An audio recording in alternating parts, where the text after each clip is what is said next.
di kantor gubernur pun nanti ada anak-anak muda yang bisa menjadi ajudan gubernur atau ajudan wakil gubernur. Saya dengar kata memang ini ada bakso Malang yang cukup terkenal di sini, ya, bakso Malang Caksu Kumis. Ya, nah kalau kita dengar bakso Malang kan ya sudah Malang melintang ya, sekarang bahkan sudah cukup dikenal di berbagai negara juga bakso Malang ini, ya. Nah kalau kita lihat sejarah kan itu dulu yang mengawali itu imigran Tionghoa Malaysia itu, ya, namanya Chun Muslim. Ya, beliau tuh mengawali dagang bakso itu di alun-alun Malang, ya, dan ya tentu penggemar awalnya dari kalangan Tionghoa, tapi kemudian akhirnya banyak juga yang kemudian suka juga dengan baksonya dan akhirnya ya mulai berkembang gitu ya. Makanya terkenal sekarang bakso Malang ini diawali dari situ tahun 1939 kalau nggak salah. Tapi ya, seperti apa gitu ya. Artinya apakah ya sama dengan bakso-bakso lain ya. Yang saya lihat juga memang kadang-kadang tingkat kelaparan mempengaruhi juga. Kebetulan pas mau makan siang jadi enak juga nih. Ya tapi memang enak, ya baksonya memang enak. Ya. Ya.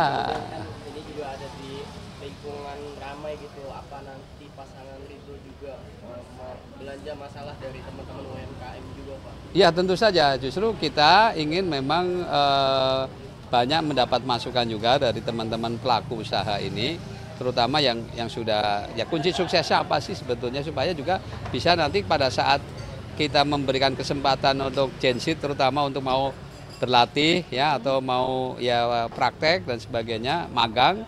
Nah itu kan artinya dia bisa ikut memberikan masukan juga ke teman-teman muda yang mau berwirausaha ya. Karena ya saya lagi memotivasi mereka sebaiknya berprinsiplah lebih baik tetap berpendapatan daripada pendapatan tetap, nah, gitu. Kalau pendapatan tetap kan jadi pegawai, jadi kuli kan, nah, bulanan. Nah, nggak tahu kalau wartawan masuknya apa ya. Pak, berarti makan di bakso ini seperti memberikan contoh kepada Gen Z untuk membangun UMKM di Jakarta. Iya, saya kira ini jadi justru artinya ada yang penting utamanya adalah kemauan dan mau berlatih, ya. Jadi intinya mereka itu harus pertama tadi dengan kemauan yang kuat dan kemudian juga tentu saja harus pintar. Nah untuk pintar kan kata Pak Cete harus cerdas, ya, harus cerdas dulu. Jadi untuk bisa survive harus cerdas. Nah untuk cerdas harus pintar. Pintar apa? Nah, di antaranya pintar istilahnya mengambil ada peluang, pintar memanfaatkan peluang, pintar menciptakan peluang. Nah, seperti itulah ya. Jadi seorang Indonesia nggak boleh nyerah gitu ya.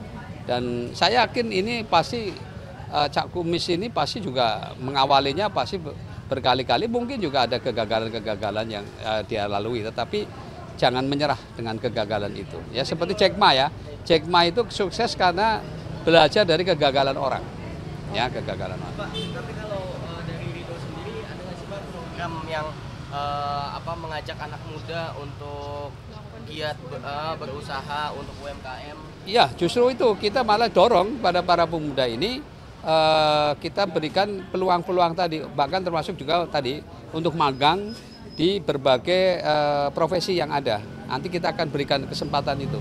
Apakah di tempat misalnya di industri atau mungkin di perkantoran ya, bahkan di kantor gubernur pun nanti ada anak-anak muda yang bisa menjadi ajudan gubernur atau ajudan wakil gubernur.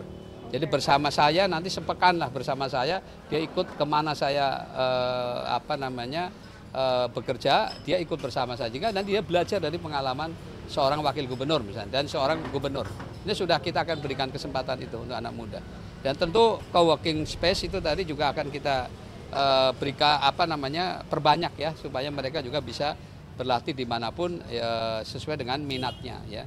Karena bagaimanapun juga kita berharap anak-anak muda ini kalau bisa menjadi entrepreneur gitu. Karena janganlah orientasi ke menjadi pekerja.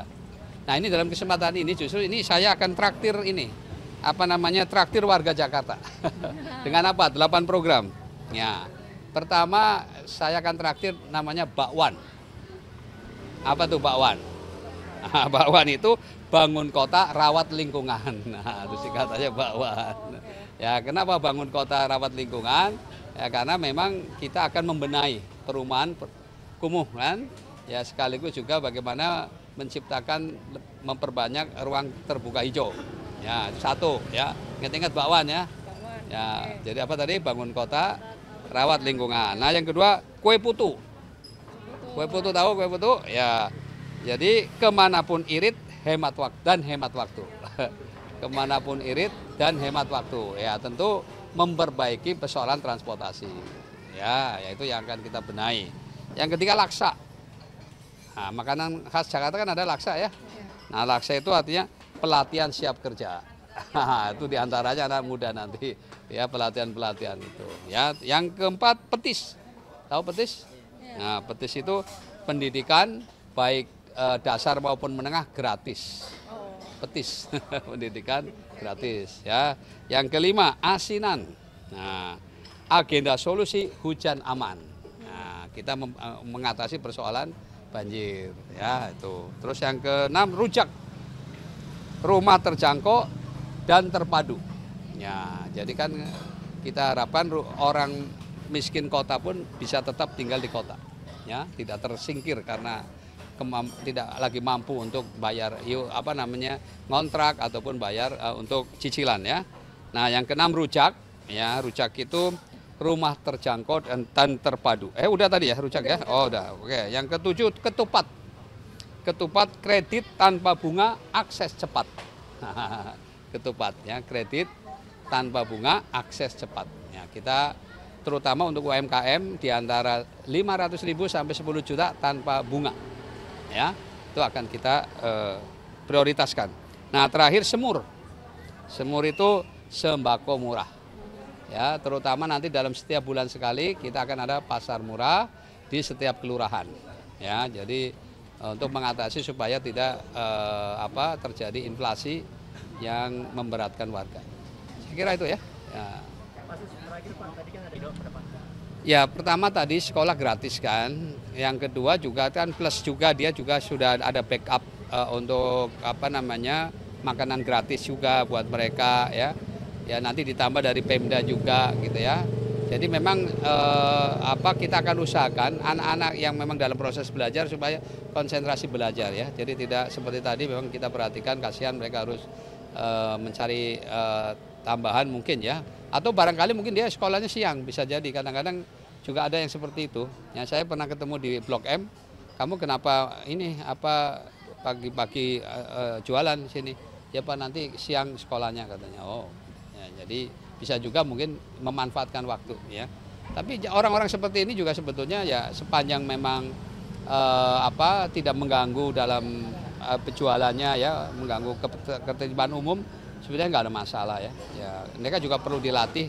Ya, saya juga dulu waktu kecil juga sering jualan juga, disuruh kakek saya karena dulu ikut kakek ya. Jadi sering bawa makanan keliling ya. Dulu pernah juga merasakan itu.